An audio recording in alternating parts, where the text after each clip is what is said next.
Okay, welcome from the IIBA Tampa Bay, Florida Chapter Study Group for August 2022. This is our 49th consecutive class. Our goal here at Tampa Bay Group is to bridge the gap between industry leaders and business analysts by building partnerships with professionals, educators, and employers so that we may empower, instruct, and engage the BA community. We typically have an international audience here, and we are responsible geographically for the northern half of Florida, but we have people from all over the world that have joined our chapter to participate in our study groups. We can be reached in a variety of ways. You are now with the study group. That's the Tuesday night study group from 7 to 8 Eastern. We are available at Meetup, where we put our lunch and learns and our study group announcements. We are on Zoom. You can reach our past meeting recordings here where you see the turquoise highlight. The IIBA website for Tampa Bay is listed here. We have Facebook. We have 2 LinkedIn groups. So you have a variety of ways to reach out for us. We have started the study group quite a while back, going through study questions for the CBAP from the Book of Knowledge, which is our business analysis book of knowledge by the International Institute of Business Analysis. We continue through each of the chapters, and now we are in our professional series. And today we have our guest is a project manager, Kimberly DeWitt. She's going to be talking about what project managers do, what their responsibilities are, how business analysts can best work with them, and just basically giving us an insight into the world of project management. We are going to continue with the professional series, and then we're going to start the test questions again.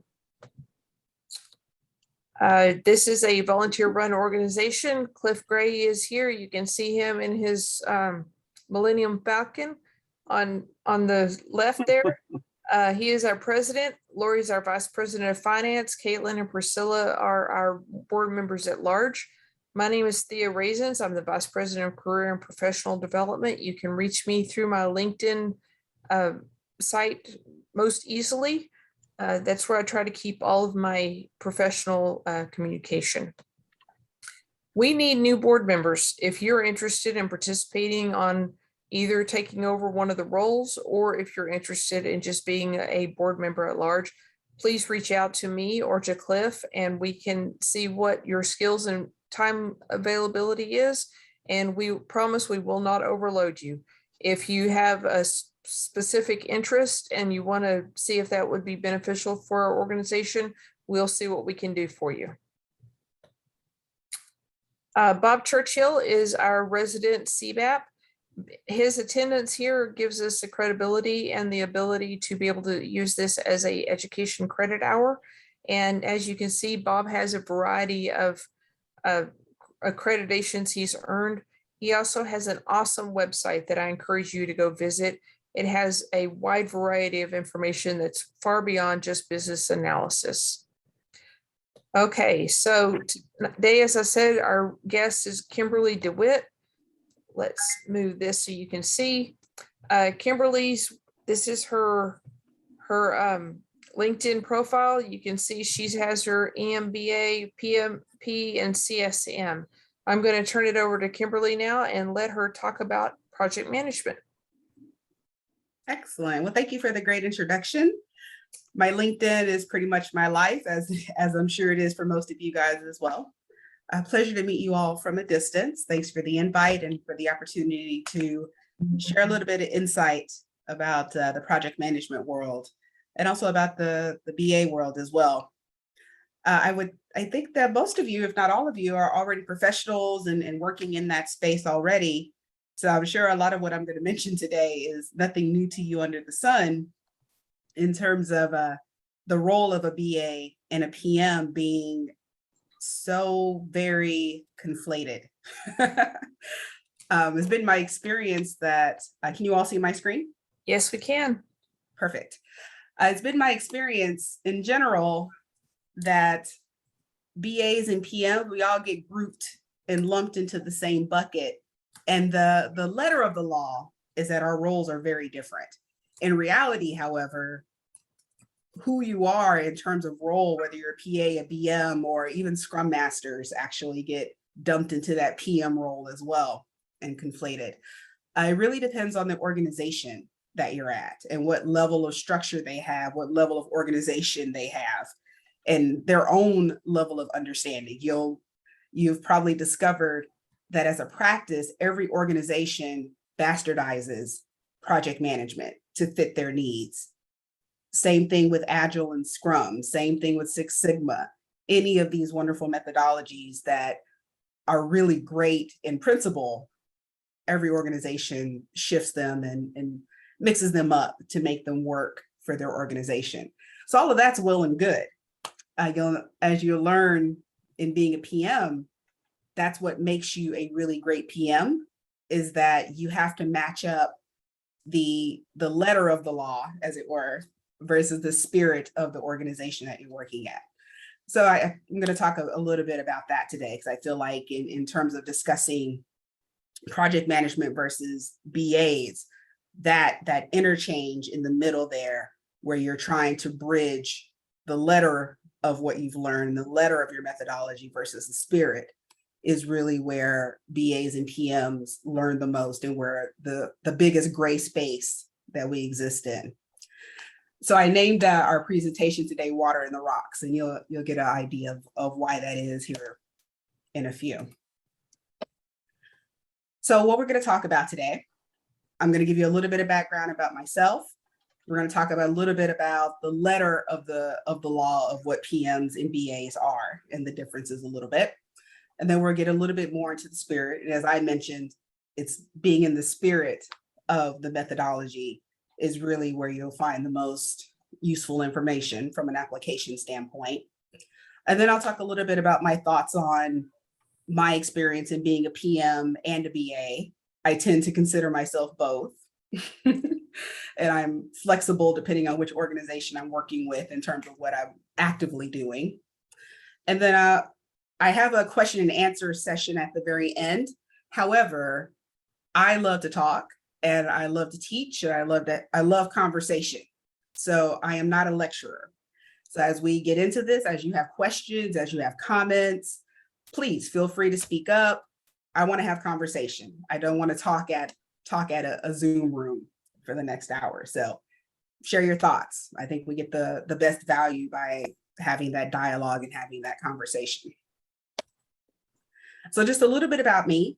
I grew up in IT since I was 13. I hacked my first network when I was 13 by accident. Been a lifelong, isn't that awesome, right?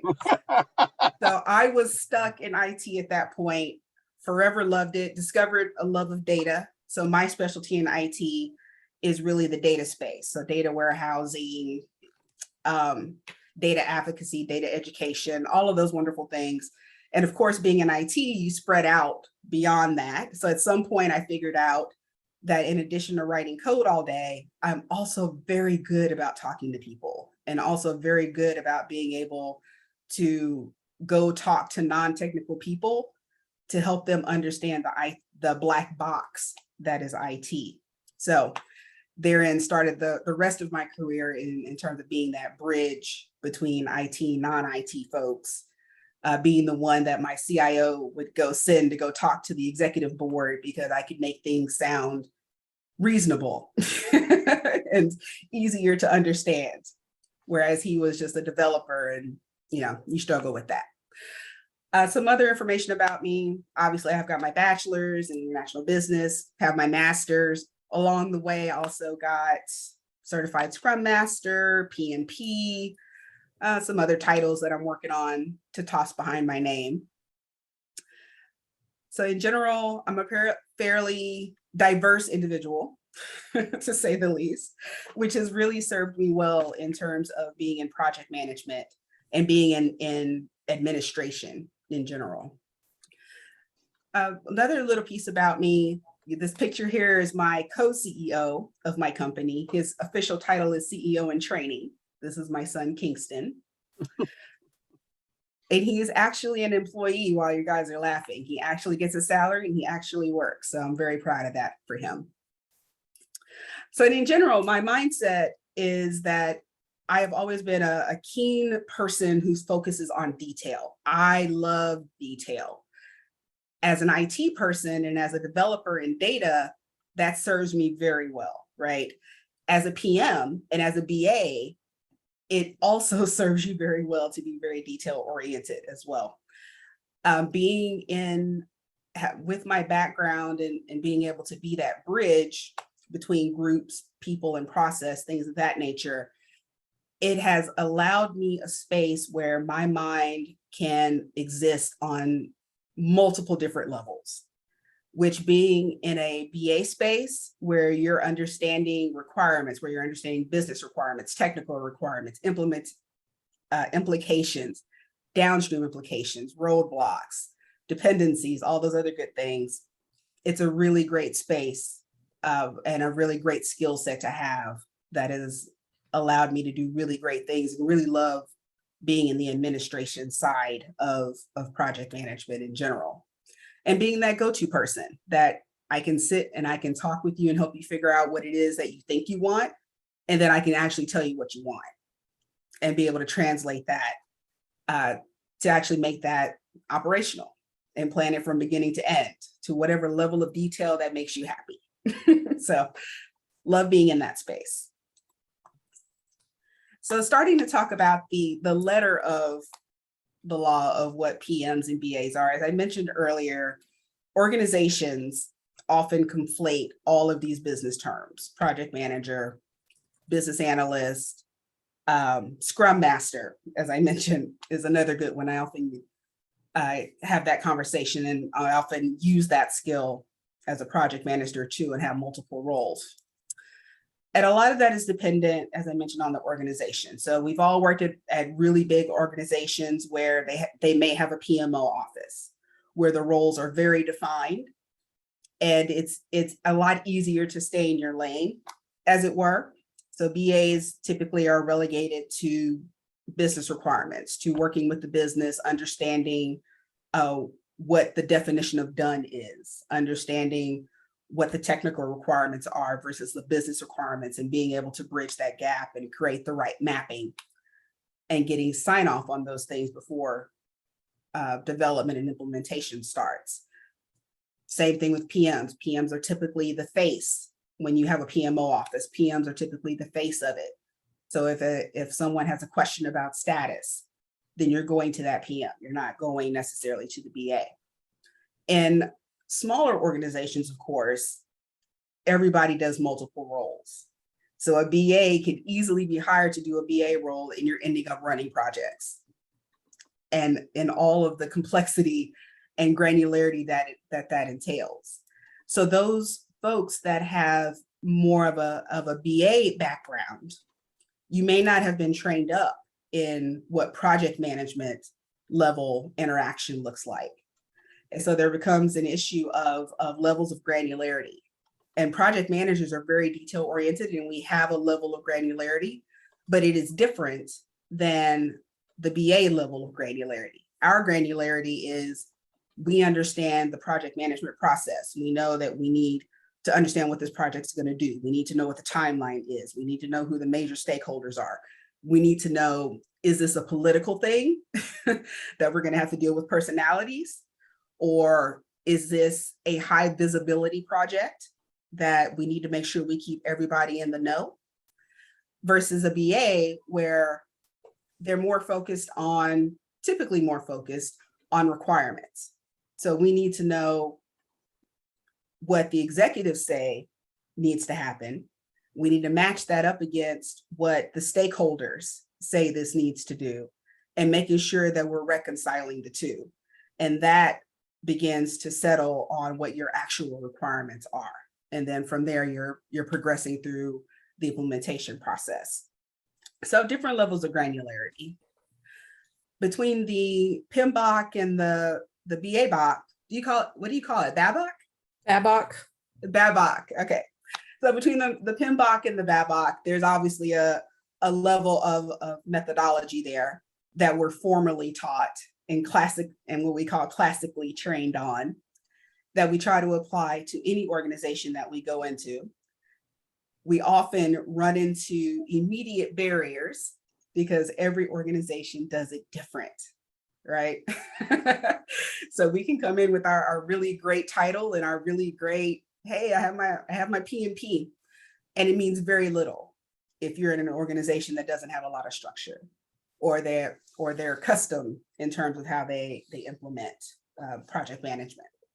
So I don't know about you guys, but I know that on the PM side, having this PMP title is a big deal. And organizations look for that.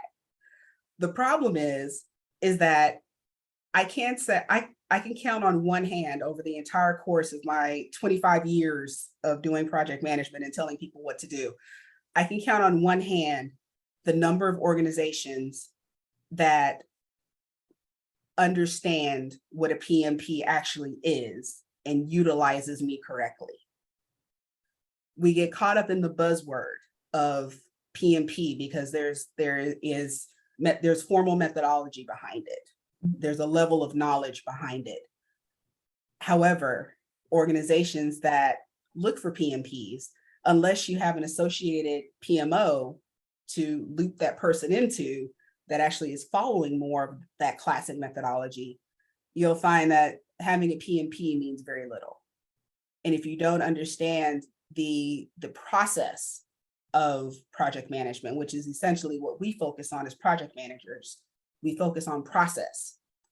If you don't understand the process of moving one thing through incremental steps toward whatever that end goal may be, then it doesn't really matter what your title is. So on the BA side of that same idea applies.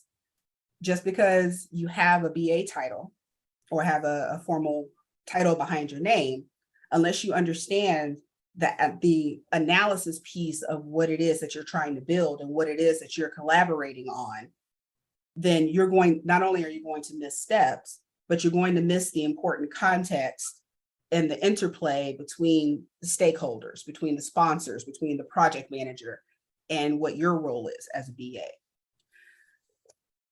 So something to keep in mind there.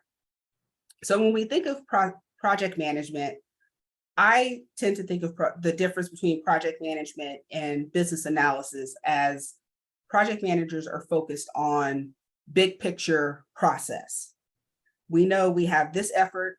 We know it needs to get from point A to point B with some deliverable at the very end, whether that be a new application, whether that be new phones in a store, whatever that endpoint may be.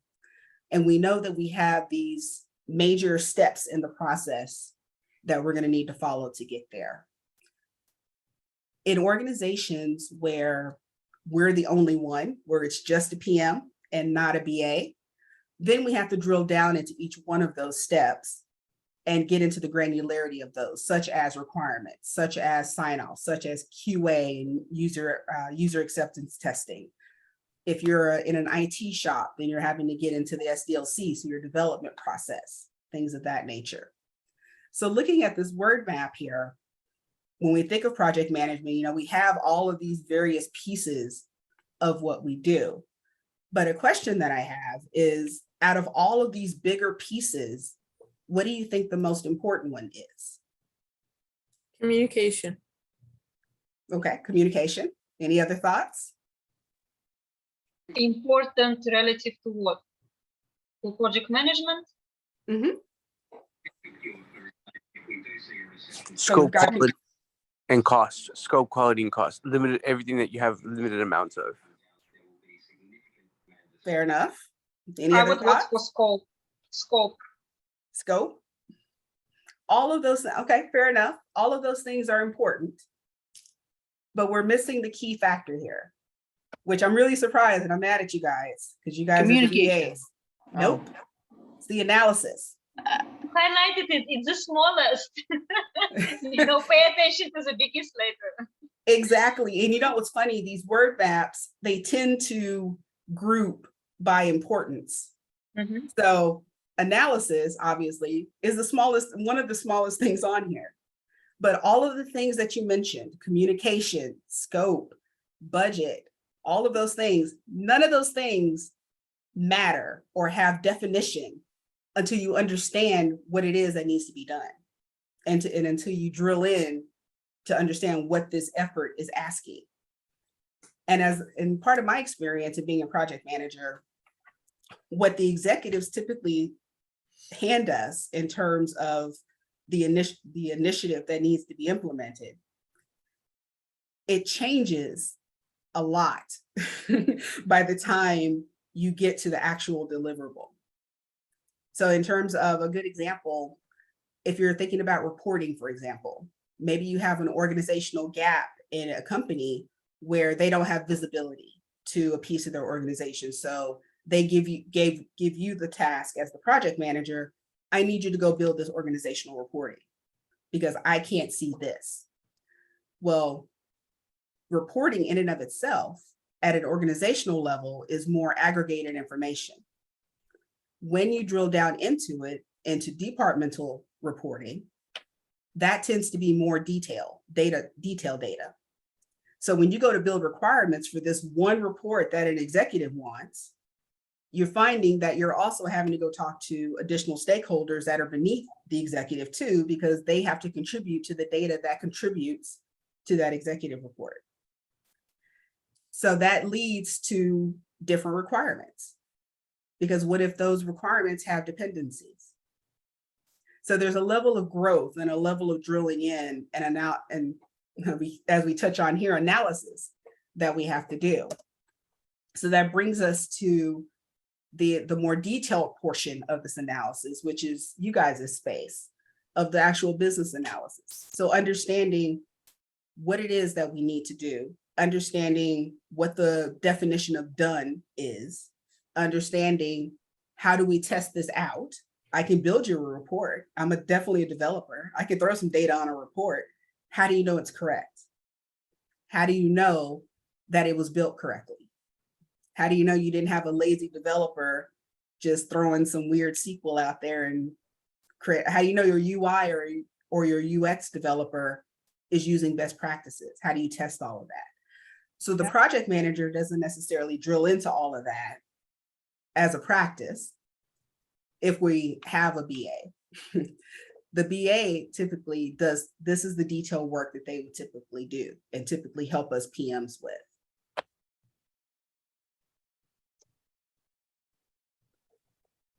We talk a lot about, in my experience, as I mentioned, there's a lot of overlap because depending on the nature of the organization that you're with, you're either going to be a very distinct PM and you have a very distinct BA, or you're having to run multiple roles. I've been in organizations where I've been PM, the BA, and the CSM all at the same time.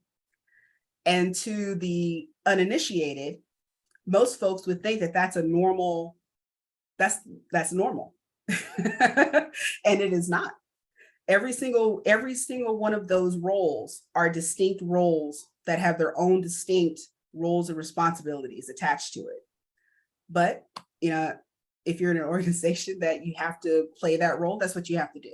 So you have 3 different skill sets, you have 3 different pieces of mindset that you have to manage all the time.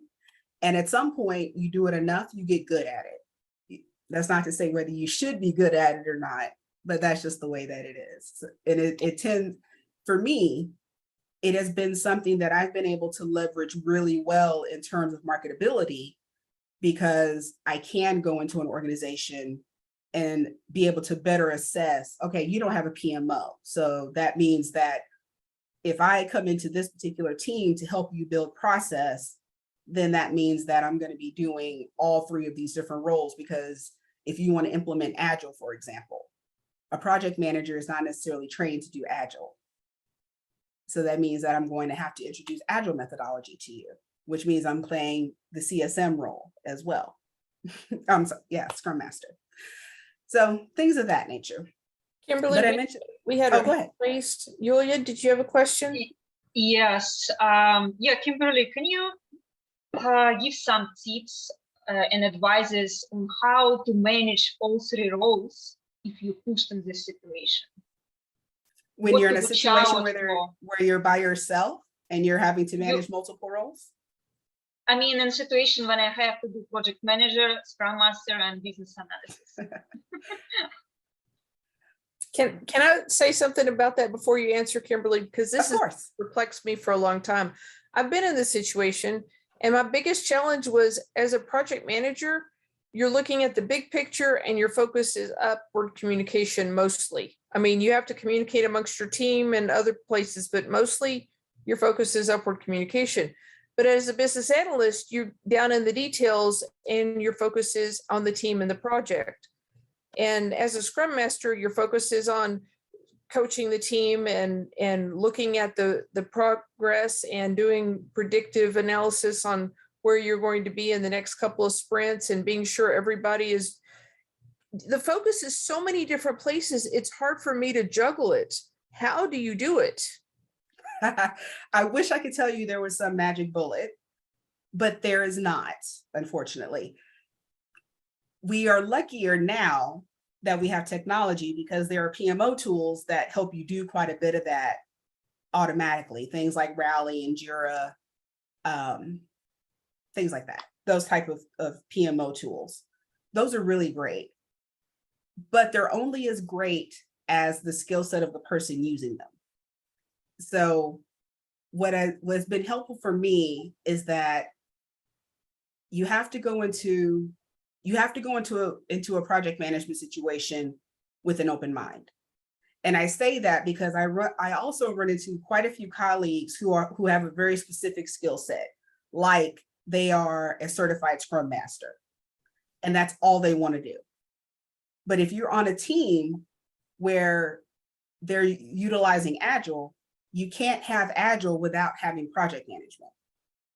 So you can't be a Scrum Master and manage a sprint from beginning to end because you don't see the bigger picture of where that sprint fits in to the bigger initiative. And typically initiatives are multiple sprints. I'm gonna say most of the time they're multiple sprints. So Excuse me, sorry. Isn't that why you have a product owner to manage that part for you? A product owner does not run the process. A product owner owns their feature or owns their piece of the work. So example, if we're a factory and we have a peanut butter sandwich division, and we have a ham sandwich division, your product owner owns a feature. So they will own the peanut butter sandwich division. They will own the ham sandwich division.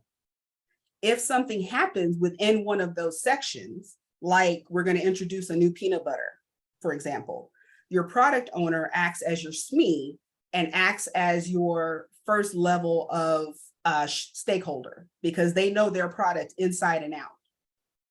So they're going to help you as a BA and also as a PM. They're going to help you understand the change that needs to be made.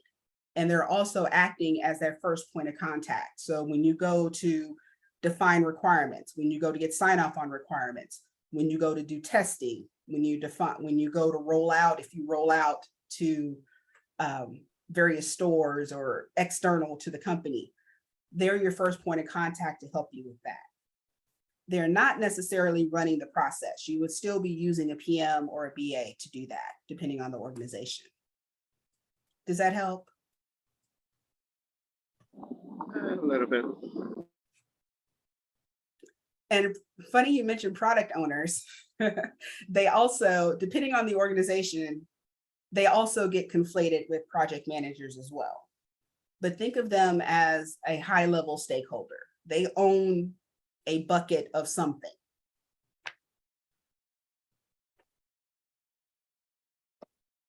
So what I thought we would do for our first exercise here is I wanted us to take a look at a little Dilbert. Who doesn't love Dilbert? And I wanted us to examine this from a project manager perspective and from a BA perspective.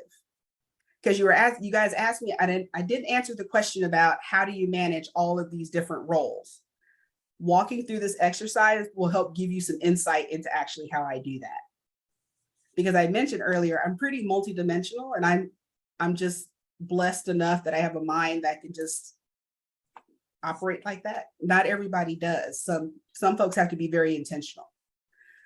So this is a good example of that. So looking at this particular cartoon here, let's start off by looking at this from the PM. Oh, actually, let's start with the BA perspective. That's probably a space more comfortable to you guys.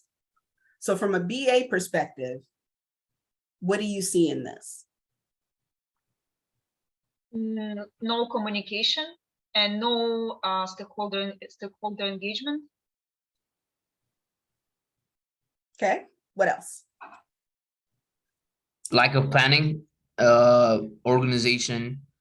I see a lot of issues here actually. It's like No buy-in. yeah, no If you have guidance. teammates that don't care about what you're doing, there's no buy-in. Okay, stakeholder investment or lack of stakeholder Define investment. roles and nobody driving the process. Also, the last picture says No accountability. Like I'm not that invested in your success, and that's the stakeholder speaking. And then so I feel like I said, lack of accountability from the stakeholder, right? So It That's also fair. occurs that the BA did not communicate the potential schedule, the benefits, and did not market the project to the stakeholder very well. Or Y'all there's are- no manager above them telling their to get their act together and do the darn work. And be nice, damn it.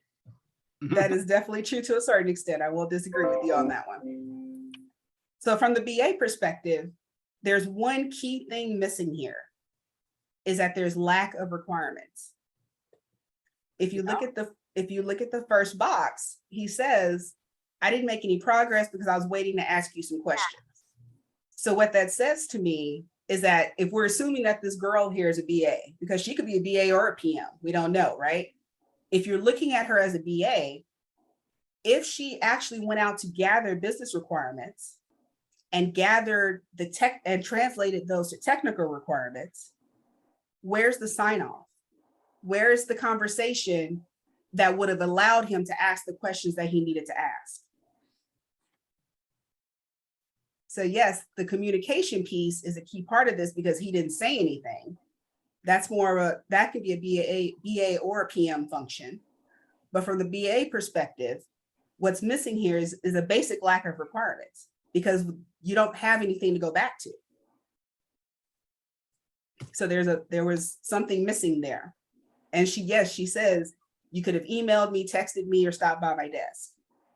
I can't say I worked for any team where they always come to you as a BA or a PM to say that there's an issue or to ask questions, right? Part of our job is to be the bad guy. So we're the ones who have to foster the communication.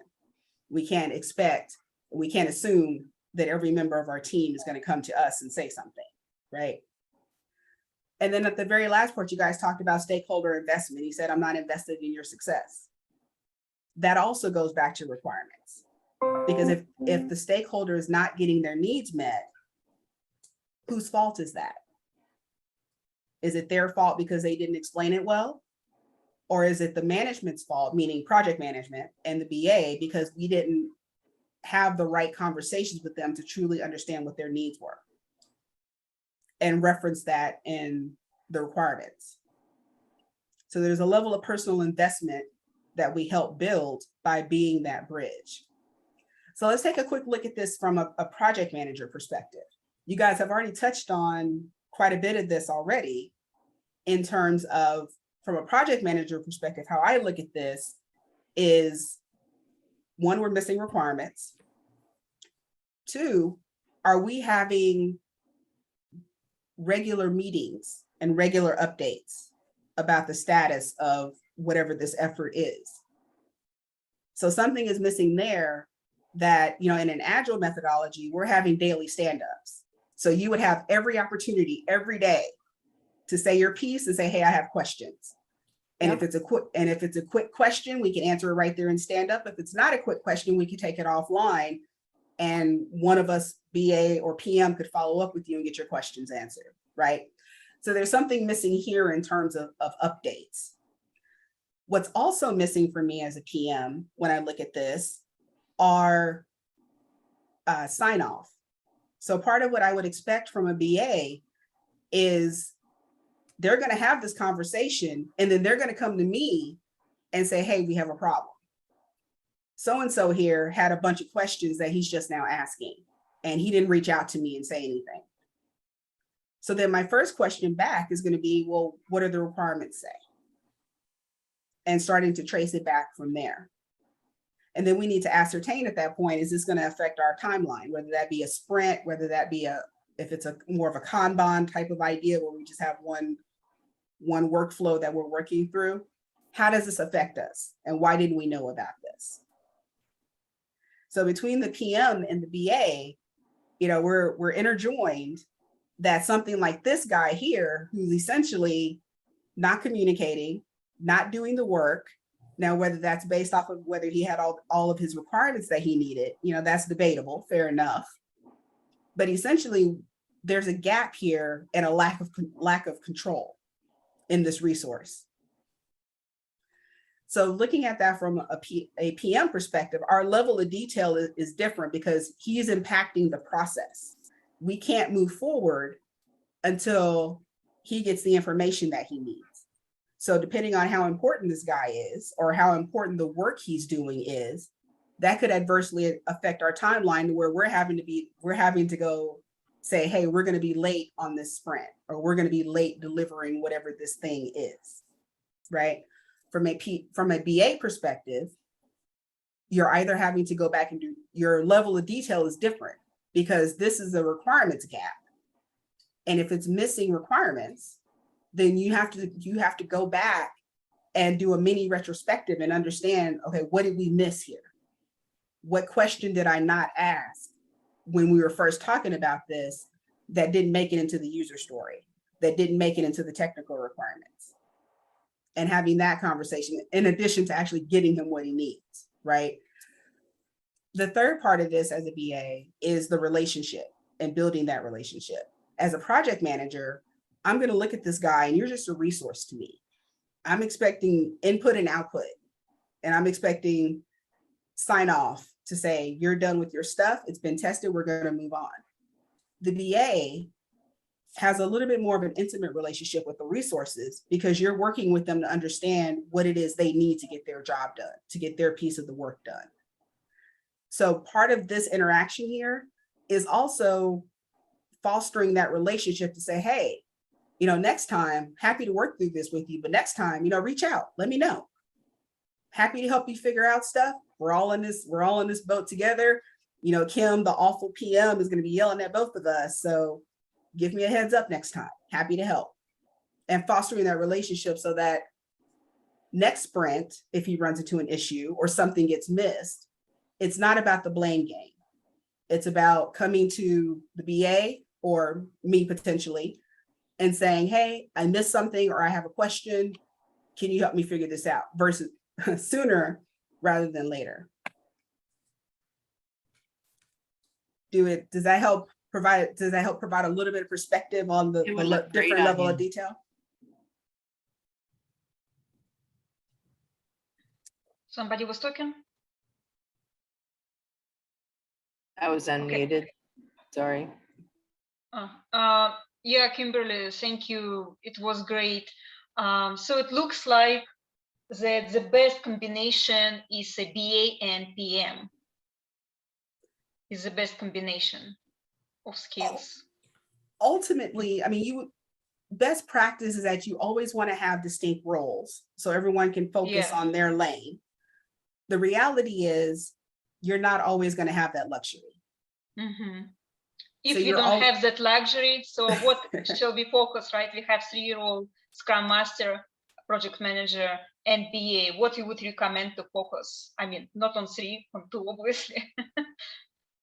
It depends on what the situation is. If you're walking into, at least in my experience in running projects, I typically start at the PM level, because if they don't have a BA, or if they say they're following an Agile methodology, but they don't have really the structure of a true Scrum team or a true Agile team, then I'm starting at the PM level, because if I can understand the process, then that helps me drill into the right people, into the right pieces of the process to continue to keep it moving. And from there, I can work into the BA piece of that, because you're going to have to gather requirements of some sort. You're going to have to understand what the need is from various stakeholders at some point. The CSM piece of things, I tend to deal with that last, because it really is a very specific piece of project management, because you're managing in what we call a sprint, which is like a little mini project that has a very clear definition, has a very clear timeline attached to it. So you can do that at the PM level. It may not be called the same. You may not use the same business terms like sprints, level of effort, size, all those things. But the overall effect is still the same. You're still having to break up work into smaller pieces of work that are still part of the bigger project management process. So think of taking a big boulder and breaking it up into rocks. Those rocks are sprints, essentially. It's just part of a bigger effort. You're still got to move the big boulder from point A to point B. It's just, is it easier to move the giant boulder, or is it easier to move the little rocks? I'd like to say something about the overlap in responsibilities. In many organizations, there is an overlap between the BA and the PM, but it's really, really important that they have an understanding as to who is responsible for what. You don't want both of y'all going to the same stakeholder to ask the same question because you look disorganized and like you're not communicating, which is true. You don't want you both doing the same job, and you certainly don't want neither one of you doing a necessary job. So the communication, the teamwork, the lockstepedness is critical, regardless of who is doing what role and what each of you is responsible for. And that's a great transition to what we're going to talk about next, actually, is getting into more of the gray area and what we typically call that overlap. So some common misconceptions is the PM is often the face and the BA is the resource. I don't believe that. I think that is absolutely false. Also, that a PM can be a BA, but a BA cannot be a PM. I also think that is false. I think it, in terms of skill set and mindset, you're always managing. As a BA, you're still managing a process. You're managing the process of gathering requirements. You're managing the process of gathering stakeholders. You're managing the process of getting sign off. You're managing the process of ensuring that every resource has what they need to be able to proceed forward as it contributes to that bigger process. So I absolutely believe that's false as well. I will say in my experience that organizations tend to prioritize PM resources over BA resources. And you'll see that a lot in organizations that don't have a formal PMO and that don't have a lot of structure, but they need work to be done. So they'll just hire a project manager. And the assumption is that the project manager can go and do everything, and that you don't need a BA or a CSM or any of those other types of methodology resources. So something to keep in mind there. And then another thing that we've obviously already touched on and will continue to touch on a lot is that there are very fuzzy boundaries, definitely based on the type of organization that you're in. And even within organizations that have PMOs, the roles can get a little fuzzy depending on how they choose to implement it. So in talking about some of this overlap and starting to try to figure out how you figure out where I start and where you guys end as BAs, I mentioned rocks and boulders earlier. So one analogy that I've used a lot that's been really helpful in talking with non-technical teams is the idea of a stream that has shores, has borders, and rocks that are in this stream, giant boulders. So if we treat those boulders as initiatives, they are things that are preventing organizational progress. So whether that be, we need to implement this new telephone system because we're missing calls, or our voice over protocol phones are garbage, so we need to replace this system. These are things that are impeding organizational progress. So we need a project to go rectify the issue. We treat those as rocks. In that scenario, a project manager creates the guidelines. We're driving the process. So if you think in terms of the analogy, a project manager is the shore. The water can't go where the shore doesn't let it.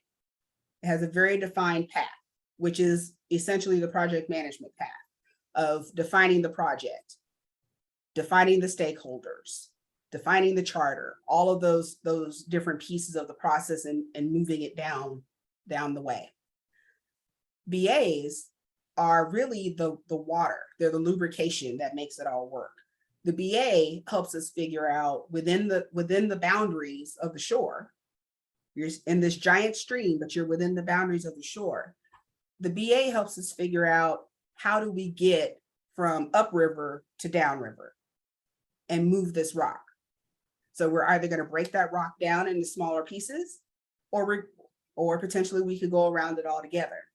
That's where the analysis piece comes in. We understand what the effort is, how we get there, and what tools do we need to move ourselves down this path.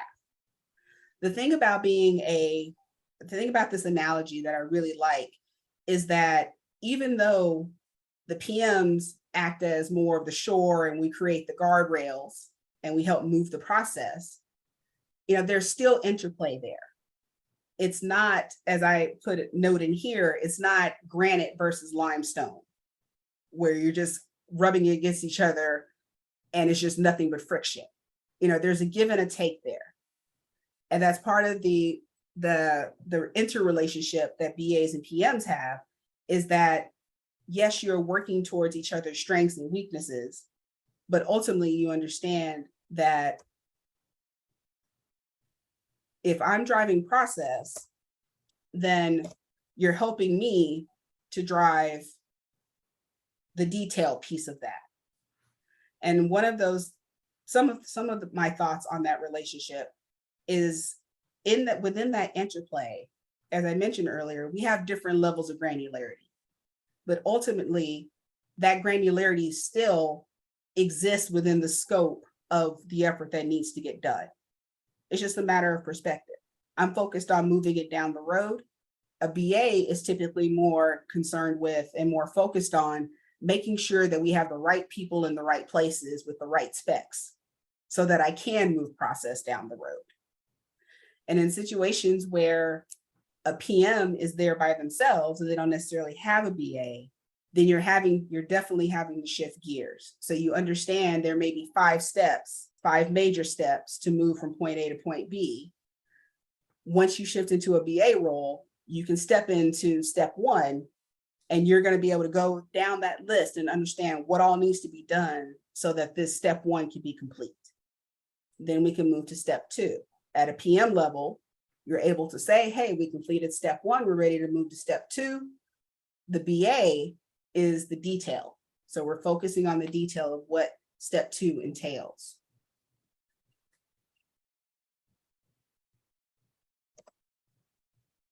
Another thing to keep in mind in terms of the interplay and how we start to figure out where I start and where you guys end as a BA is empathy, and remembering that I care about the big picture items. I care about priority, timeline. Is it political or not? Who's looking at this? things like that. Who do I need to protect on the team because they may work a little bit slower? So that means I need to add a little bit more fluff in whatever timelines I'm projecting forward. So for me to have empathy, I have to be intentional about thinking about details, because that means that if I'm just throwing out timelines and I'm not taking into account that our developer group is already at capacity and I'm about to add another effort that's a size 7 to their list, then I'm not being very empathetic, because I'm not taking into account the people who are actually doing that work. I'm thinking about the endpoint and I need to get it done. So they'll probably get it done, but they're going to be stressed out and upset the entire time, which means you're increasing risk, you're increasing chances of useless shortcuts, creating issues, things of that nature. The BA, who cares more about ensuring that their stakeholders are happy and that that we're meeting the need of what we're building. Sometimes we can get caught up in the details, and we get so caught up in the details, we don't think about the bigger picture. And we tend to want to spend a lot more time than what we actually can in determining requirements and getting sign off, things of that nature. We can, as a BA, I struggle with that because I like to test things, and I would rather say, we're going to let our users test this for a week to be sure that it's right. But the project manager side of me knows that if we only scoped testing for 3 days, then it really needs to be that 3 days. So as a BA, what do I need to do to make sure that I can contribute to this timeline being on time? Regardless of the fact, I know my users they may need a little bit more hand-holding. So they probably could use that extra 2 days, but I have to reconcile those two perspectives, if that makes any sense to you guys. So in terms of the BA, we have to be empathetic in terms of making sure that we're always thinking about the big picture. And that also means in terms of being an advocate. So if we're out there gathering requirements and we're out there in the weeds, as it were, and we come across something that we know is going to impact the timeline, it's our responsibility to speak up to the project manager and say that, or speak up to the sponsor or whoever your major point of contact is. And that translates into that empathy, because if we set unreasonable timelines, then you're stressing out your team. You're stressing out the folks that are actually doing the work. And either they're going to start rebelling in their own little way, or we run into issues with delayed deliverable dates or rework because you're rushing them to do something in a week when it really should have taken 2 weeks. So working together with the PM to make sure that we're the calm voice in a project, to make sure that we're properly advocating and properly accounting for the time that it actually takes to do the work and do the implementation.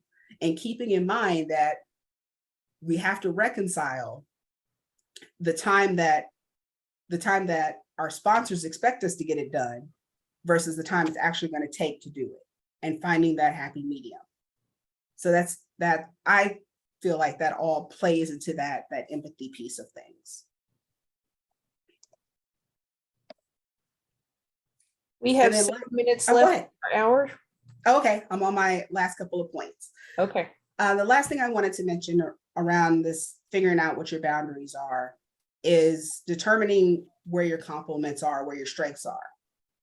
I've worked with a number of different teams where, as a PM, I am very dictatorial because I have to be, because I don't have a BA, for example. So I need to be the center of the show. Everything needs to go through me. I've also been on other teams where we've had a couple of BAs on the team and I don't have to do everything, but I do need to be in the know. So that's where I have to sit with the BAs and say, hey, this is what we're doing. I need you, BA1, you're going to focus on technical requirements because this particular effort is going to take a lot of work. So I need you to be focusing on that.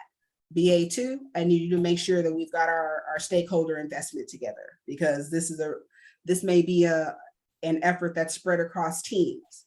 So we may need a little bit more handholding and a bit more communication to make sure that we're aligning properly before we establish timelines that we need to hold ourselves accountable to. So in those situations, that communication piece comes in very, very heavy. And in terms of what you guys mentioned earlier about understanding where I leave off, where you guys start, and defining who does what. So that is not something that is done dictatorially at the PM level. It should be a collaborative effort, because a BA is a key part of the process.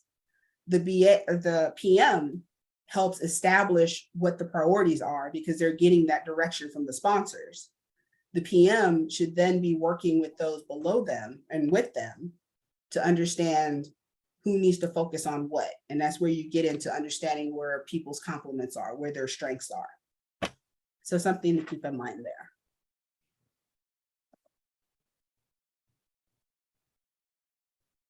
And just a small note, change is hard. Even in an organized fashion, change is hard. And it's generally not an overnight thing. It definitely goes better in partnership versus not. So some takeaways that I thought about relaying to you guys in terms of this wonderful PA-BA relationship is, one is training up your muscles to think strategically at the PM level and operationally at the BA level. We talked about granularity a lot. There's two different levels of granularity. They're both important and they're both useful skills to have. The more you push yourself to develop that ability to transition between the two, it will really serve you well. And as I mentioned, being flexible and being able to shift when needed. And then lastly, one thing I've run across in all of my years is if you find yourself on a team where you're feeling a bit out of place or not understanding where what your role is, or there's a lot of chiefs in the kitchen and not enough Indians, more than likely there are others that feel that way too. So that's an opportunity to be an example in terms of getting that group together and saying, hey, who's doing what? Let's document this and make sure we understand, so that we don't step on each other's toes, but two, so that you present a united front to those outside of the project, to other stakeholders. You'll find that authority becomes an issue in the project management process because folks don't know who's in charge. And in a BA and a PM relationship, it depends on what the question is. If it's a question about requirements and I have a BA on my team, I'm going to defer to that BA and say, you should go talk with blah. She owns this process or he owns this process. If it's an issue of a timeline, then a BA should feel perfectly comfortable to say, I'm not really sure. I'm just focusing on this. You should go talk to PM blah. So understanding what those boundaries are very important. And if you're not comfortable and if you're unsure, more than likely you're not the only one. So I've always tried to be that example to speak up and say, hey, are we all clear on what we're working on here? So I will open it up to feedback and questions. Hi, Bob. I really enjoyed that whole conversation that you put together. I took the liberty of dropping in an article I wrote when about 3 months ago when we were going through BA techniques. And I put the link in the chat. Just another way to think about that does not override or disagree with anything you said. Again, I loved it. There's a diagram down at the bottom of that post that really graphically highlights the relationship between BMs and BAs, the way I think about it. And yeah, so I just thought I'd share that. Absolutely, appreciate that. Kimberly, I have several people that are going to be asking if they can get a copy of the deck. Would you mind sending it to me on LinkedIn and I'll forward it? Absolutely, happy to share. Okay. And I do have one question. I've had some PMs that were very responsible for all of the finances that occurred during the project, down to how many hours this person could work because they were at this rate, et cetera. And then I've had other PMs that they never had to worry about that. Is that something that you encounter a lot? It depends on the organization. If you are working with an internal team, typically internal teams are treated like overhead. So you're not tracking you may track hours, but you're not tracking cost per se. My current client that I'm working with, CVS, for example, they work on project costing, in a project costing aspect. So I have to do resource allocations, resource planning, capacity planning, and then we match all of that up. Again, they budget off of your resource allocation and your resource planning, and then they match that up against the actual hours that we're putting into our time cards. So Right. It just depends on the organization. As a best practice, you really should be tracking, even if it's informally, because a piece of project management is validating the ROI of what you're implementing. Sure. And even though executives don't always care, it's just a bright, shiny object that they want done, at a more organizational level, at a more strategic level, you want to be able to validate what you're doing is that the ROI is positive in terms of what the organization is trying to accomplish. And I would imagine that over time, you'll find that your ROI and your ability to track, or your tracking of hours, is usually not worth the time that you put into it, and not worth the effort. Yeah. Bob has his hand up.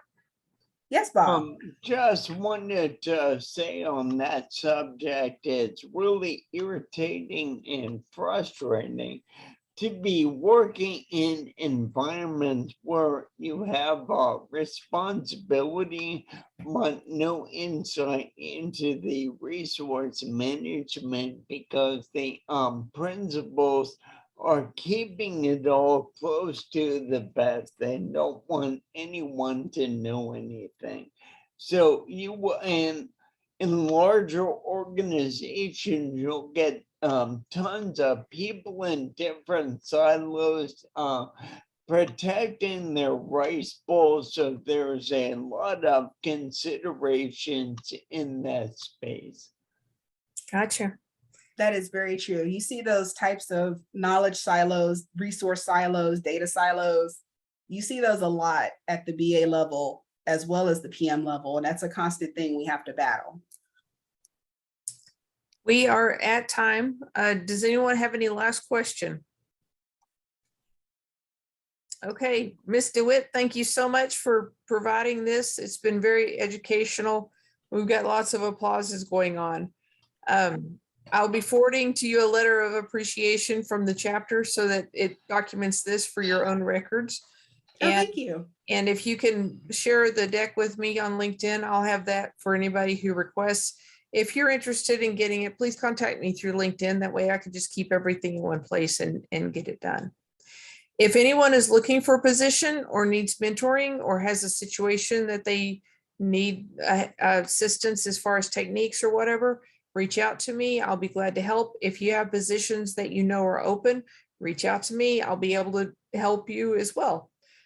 We will see you here next week, same time, and we will go over, hopefully I have a QA person to talk about working with QA in a project so that we know what they need from us and the different kinds of QA testing.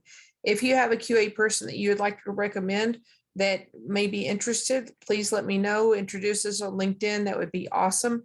QA is they are the gatekeeper of quality so that things don't go out of the door without being properly tested in ways that whenever you're creating the project, you don't even think about. Things like, can enough users use it at the same time?